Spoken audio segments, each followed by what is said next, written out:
work doesn't guarantee a perfect future. Spend time with your family. They're the most important thing in the world. But who was she to give him that advice? She'd been raised by a single mother and a sometimes uncle.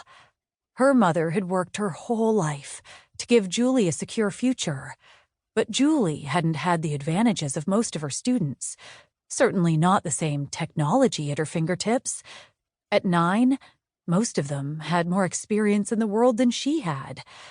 She'd always wanted to be a teacher, guiding young minds, introducing them to the world of possibilities, and giving them the tools to achieve their dreams. But had she done anything this year beyond the syllabus? Opened them to any new ideas?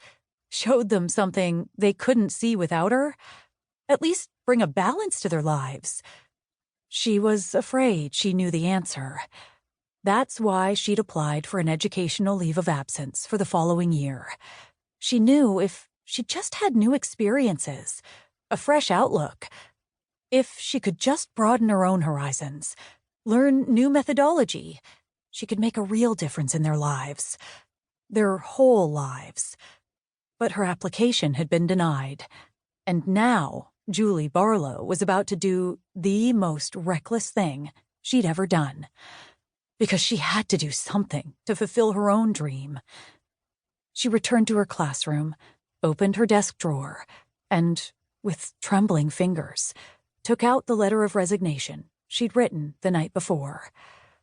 Her mother would be disappointed, but she would understand. In time. Julie marched resolutely down the hall toward the principal's office. Halfway there, Sarah Olins came out of her classroom. "Oh, good, you're just who I need. You have a minute, don't you?" She didn't wait for an answer, but steered Julie inside. "I can't get this mural down by myself without tearing it, which would be such a shame." Julie looked at the wall.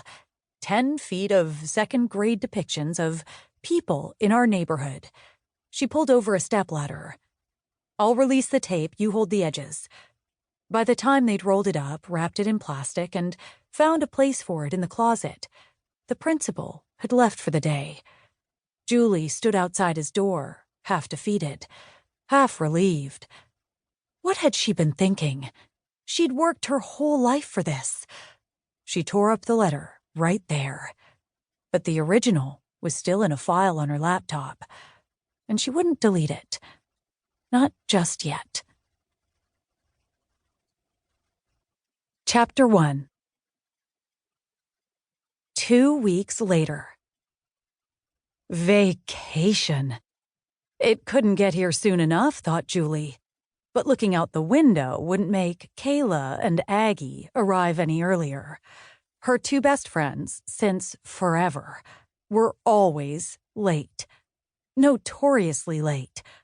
Girl Scouts, soccer camp, junior prom, the vacations they'd been taking together since college. They'd never yet arrived anywhere on time. Even as teachers, the 2 of them were always running into the classroom, along with the bell. Julie had been doing a lot of waiting lately. For school to end, for vacation to begin, for something to happen. She needed this vacation to figure out how to get her life back on track. She turned from the window and made one last mental sweep of her living room. Lamps unplugged, laptop packed, cell in purse, extra chargers in her suitcase, printer off. Desk not cleared. The stack of travel brochures she'd been collecting for the last 2 years, and that she'd meant to recycle the night before, still sat there, a painful reminder of all the places she wouldn't be going during the next school year. She'd put them out in the bin now.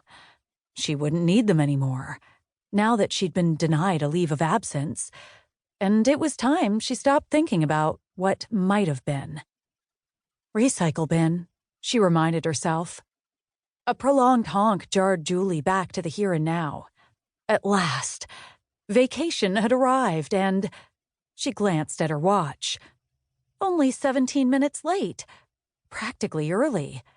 She hurried across the room and opened the door,